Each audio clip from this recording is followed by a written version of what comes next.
saya sebagai koordinator ya, waktu itu belum menjadi kurator di Diri Galeri. Itu tahun 99 saya mulai membuat event-event pameran di sana. Waktu itu grand openingnya adalah pameran yang berjudul Old and New. Itu kebanyakan hampir keseluruhan ya, itu dosen-dosen dari ISI, termasuk Pak Fajar Siddiq almarhum, Pak Agus Kamal, Pak Wardoyo, Pak Agus Burhan dan sebagainya. Dari situ akhirnya saya memiliki gagasan untuk membangkitkan seni patung, karena saya melihat tidak banyak pameran-pameran besar patung di Jogja gitu. Nah, pada waktu itu situasinya memang para pematung lebih sibuk untuk membuat karya-karya monumental gitu, baik yang proyek dari pemerintah maupun swasta. Nah, akhirnya kegelisahan ini ya, saya mulai mengunjungi banyak para pematung di Jogja ini yang satu persatu saya kunjungi studionya, termasuk almarhum Mas Tony Tarigan, Komrodin Haru, terus Pramono Pinunggu dan sebagainya. Nah, dari situ akhirnya saya punya gagasan untuk membuat pameran besar melibatkan seluruh pematung yang ada di Jogja ini, baik yang masih mahasiswa maupun yang sudah senior seperti Pak Siddhartha. Nah, waktu itu pameran itu berjudul Sculpture in Freedom. Saya waktu itu mengutak-atik istilah yang ada di grup band Riff, Rhythm in Freedom. Tiba-tiba tercetus R-nya ini diganti menjadi S, Sculpture. Nah, Sculpture in Freedom ini kebetulan di bulan Agustus dengan spirit nuansa kemerdekaan. Nah, kemerdekaan ini dimaknai bisa gagasan karya, bisa media maupun bentuk karya. Nah, dari situ akhirnya mengundang semua pematung ini untuk kita adakan technical meeting. Technical meeting di dua tempat, di Diri Galeri dan Museum Affandi, karena ada beberapa patung yang terutama outdoor ini yang harus mempertimbangkan space, di bawah pohon, di atas rumput, di pinggir sungai dan sebagainya. Nah, di situ akhirnya disepakatilah masing-masing pematung untuk memilih ruang dan dinding bukan dinding, lantai yang mau dipajang karya itu. Nah, akhirnya dibuatlah poster untuk memajang patung. Seperti Pak Data juga, dia membuat poster sendiri dari semen dan batu bata gitu. Terus ada Mas Ninus juga di atas rumput. Terus di Mantovani itu membuat karya mirip piring-piring itu yang di lantai. Terus di rumput ada Suparmagianto juga, ada Purjito, ada banyak pematung yang di outdoor waktu itu. Nah, yang di indoor juga ada Yusra Martunus, ada Edi Haryanto itu di Museum Affandi yang karyanya itu kayu-kayu yang dibakar itu. Mungkin lebih ke instalasi ya, karya lebih ke instalasi, bukan sculpture secara masif sendiri gitu. Nah, dari sana saya melihat nuansa yang sangat semarak gitu, gairah seni patung mulai tumbuh, mulai ada semangat. Dan pada sesi acara pameran itu kita adakan diskusi tentang seni patung ya temanya, dan banyak pematung yang hadir di situ yang ikut diskusi, termasuk Pak Wardi, Mas Ninus, Komarudin Haro dan sebagainya, yang juga pematung-pematung muda.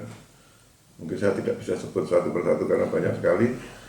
Dan disitulah saya mencetuskan ide untuk membuat sebuah asosiasi atau perkumpulan. Tapi waktu itu nama pun belum tercetus, tapi saya menyemangati teman-teman pematung ini untuk buatlah organisasi supaya event pada saat itu tidak berhenti selesai hanya pada pameran Sekap dan Freedom, tapi berkelanjutan terus-menerus. Karena saya merasa dengan organisasi ini koordinasi atau gagasan-gagasan maupun kerjasama para pematung bisa terakomodir di situ. Ya tentulah yang namanya organisasi itu selalu ada persoalan-persoalan yang muncul, tapi saya pikir lebih baik punya organisasi dengan sedikit persoalan daripada tidak punya organisasi. Nah, disitulah pendewasaan seniman dalam berorganisasi, mengelola bersama, membangun spirit bersama. Nah, ini yang kita butuhkan. Memang ada pematung yang bisa sendirian membangun karirnya, membangun CV-nya dengan single factor, tapi organisasi ini yang bisa mengakomodir sebenarnya kepentingan bersama. Nah, akhirnya kita adakan rapat, kita semangati Pak Darta waktu itu yang kita datangin Pak Darta di rumahnya, dan sempat waktu itu Pak Darta juga agak pesimis gitu karena punya sejarah persoalan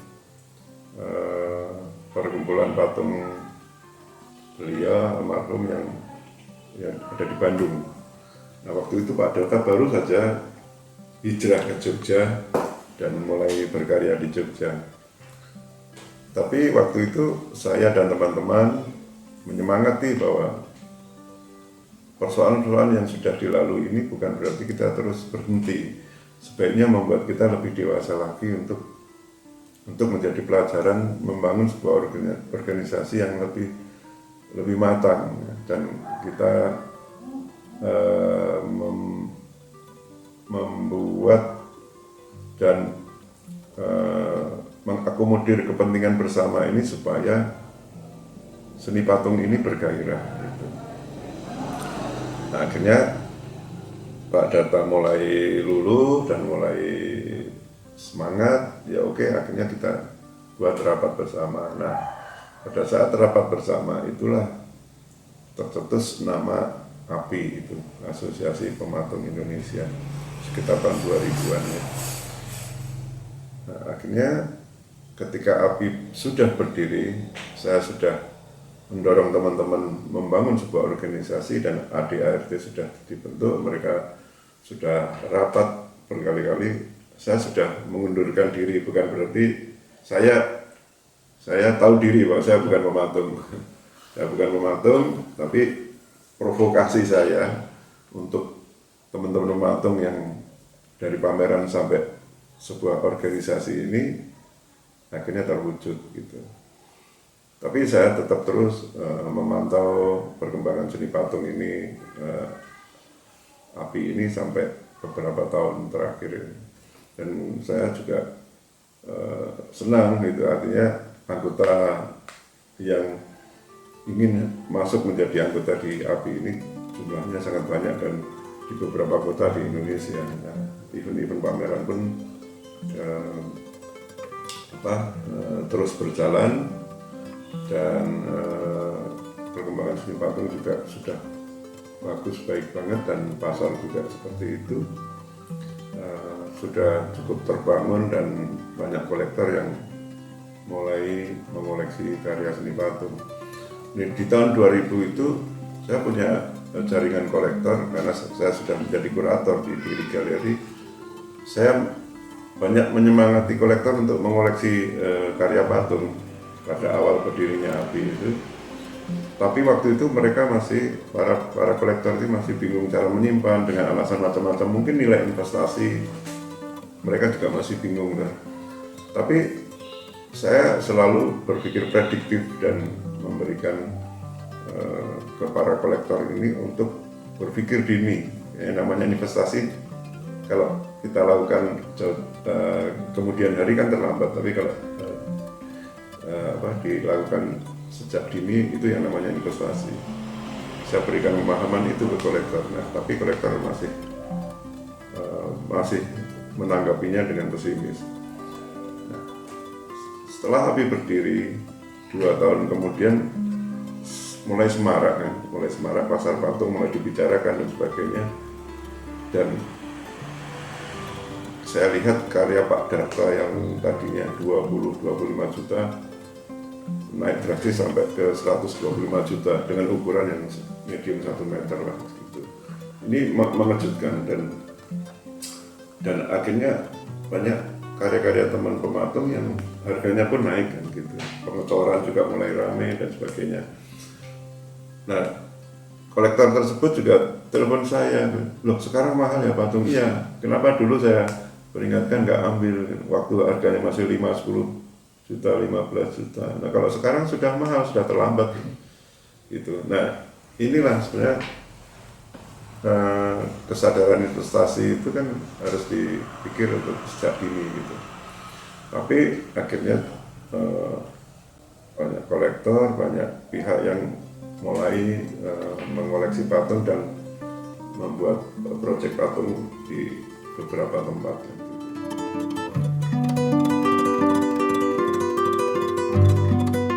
Yang namanya asosiasi kan sebuah perkumpulan profesi yang sama gitu, kayak asosiasi jurnalis, asosiasi pengacara, asosiasi pengusaha dan sebagainya. Nah ini kan asosiasi patung. Saya pikir nama API itu sudah sangat tepat gitu. Tinggal untuk anggaran rumah tangga dan anggaran dasar ini bagaimana dibuat untuk bisa membangun atau mengakomodasi kepentingan bersama, itu yang menurut saya sangat penting itu. Dan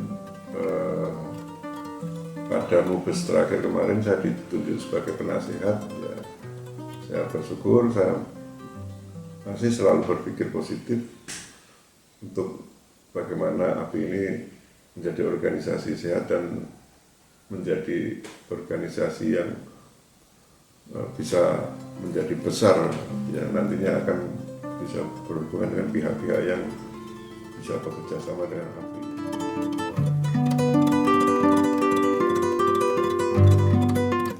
Anggap aja saya itu sebagai sperma lah gitu, untuk membuaya API. Nah setelah API ini berdiri, saya sudah tidak di situ.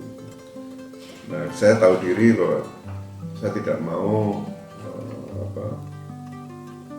mencari-cari kepentingan atau apa, karena saya waktu itu juga belum punya karya patung, saya masih melukis dan saya sibuk di galeri membuat event-event. Akhirnya saya sudah tidak terlibat lagi.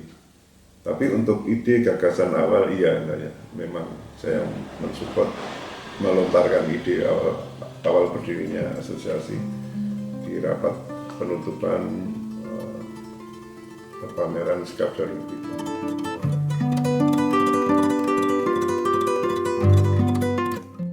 Saya bukan pendiri API, bukan ya, tapi saya yang mendorong untuk berdirinya asosiasi pematung. Gitu. Nah, setelah API itu berjalan dengan pameran-pamerannya yang mungkin katalog yang tahun 2001 ya. Nah ini saya sudah tidak lagi ada di sini. Tapi saya mengikuti perkembangan teman-teman karena juga saya masih memamerkan karya-karya patung ini juga di galeri. Ada patungnya teman-teman, patung dan lukisan saya pamerkan bersama. termasuk siapa Komrodin Haro, siapa Pameran Tunggal waktu itu ada hampir 12 karya yang laku dan dia belum pernah menjual lukisan patungnya dalam pameran tunggalnya laku 12.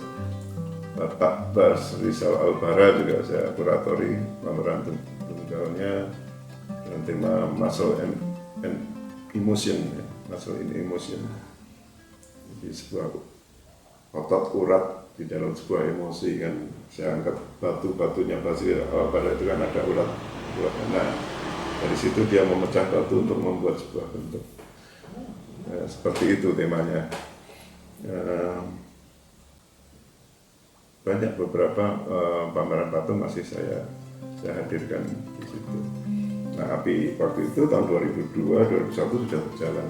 Saya sudah tidak ada di situ.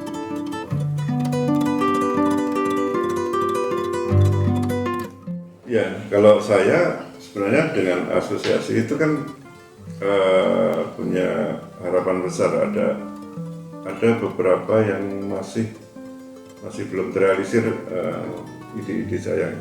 Nah, awalnya membuat pameran besar pematung ya, pameran bersama. Yang kedua kan asosiasi API sudah berdiri. Dan yang ketiga sebenarnya adalah kompetisi gitu.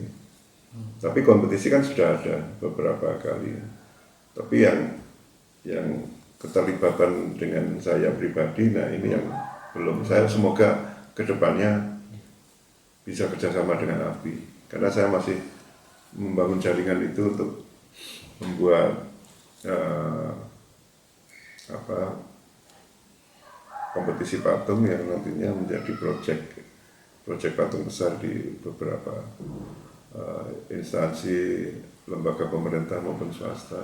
Nah, itu yang mungkin nantinya semoga bisa terrealisir. Tentunya saya tidak bisa sendirian, pasti saya butuh teman-teman API untuk mewujudkan ini. Itu harapan saya. Juga kalau bisa ya event internasional.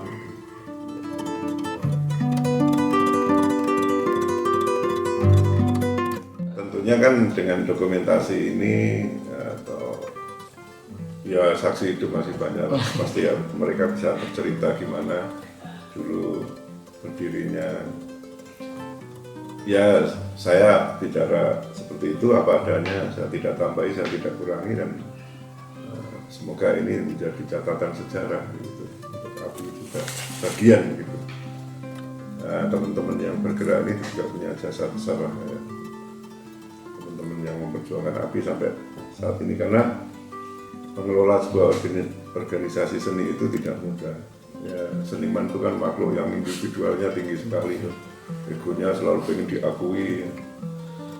Ya seperti itu. Cuman ya bagaimana kita mengerem aja kepentingan pribadi untuk kepentingan bersama, membuat keuntungan bersama juga, membuat suatu diskusi seni rupa yang bisa membangun karya bersama, kan itu sebenarnya membuat jaringan yang kita kelola bisa menjadi besar, dan itu untuk kepentingan bersama.